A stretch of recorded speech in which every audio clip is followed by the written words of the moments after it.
Hello there, Kelso here with another fractured state development video. I just wanted to real quick show some of the stuff I've been working on for some of the mod tools.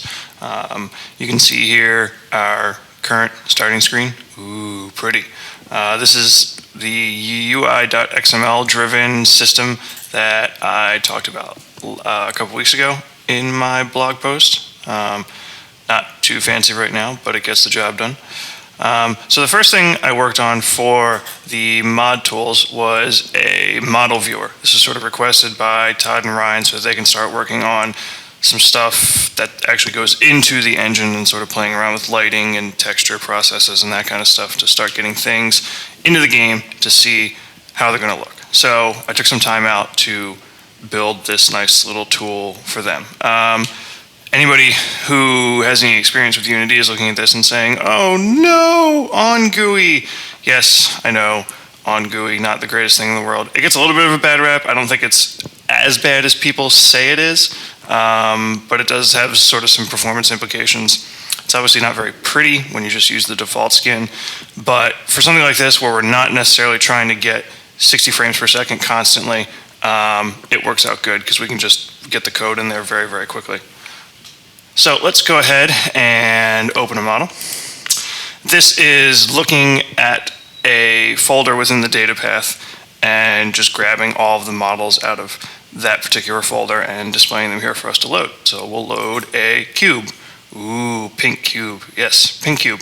Because we don't have a material for it. So let's make one. Now by default, this is just using a bump spec diffuse shader. We will eventually roll our own shaders, but for right now, they will be sort of close to this, so it's okay for the time being. The camera's a little weird right now. We'll probably sort of improve that as time goes on, but we can zoom and move around and do all that kind of stuff. All right, so let's add some stuff to our material here. So let's assign a texture to the diffuse channel. Same thing with this, it's just looking in a different folder, looking in a textures folder. You know, and the nice thing about this is it's all sort of in real time. It builds the list every single time we look at it.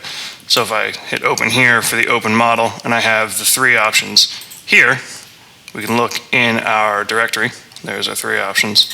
So if I was to, you know, export a new guy and then come back into the editor, you can see he shows up immediately, so we don't have to like exit out of the editor and come back in and do any of that kind of stuff. So it's sort of immediate. Anyway, diffuse texture. All right, so now we successfully have a shiny grass cube. At any rate, I never said this demo was going to make sense. I just said it was going to be a demo. We can control the shininess with this slider here. Again, it's not the greatest example in the world because this particular diffuse texture has a completely white speck channel, so it's like the whole thing is shiny, so we have a shiny grass cube. So yeah. We can also control our diffuse color for the material, so we can sort of play around with this, make it maybe a little bit greener. That's maybe a little too green. Yikes. All right, there, good enough. So let's assign a bump map. So test bump. Alrighty. Now we have grass cube made of bricks. Indeed. Wonderful. So the last bit we can do here is also control the specular color. So we'll make a, I don't know, we'll make a blue specular color. How about that? And turn this spec down here a little bit. So you can see there a little bit here. Let's make it a little bit easier. So there we go. Nice red shine on our grass brick shiny cube. Fantastic. Anyway, that's all for this time. Please rate the video and subscribe to our YouTube channel. And if you want to keep up to date with more development news, you can visit our website at fracturedstate.net. Thanks for watching. Bye now.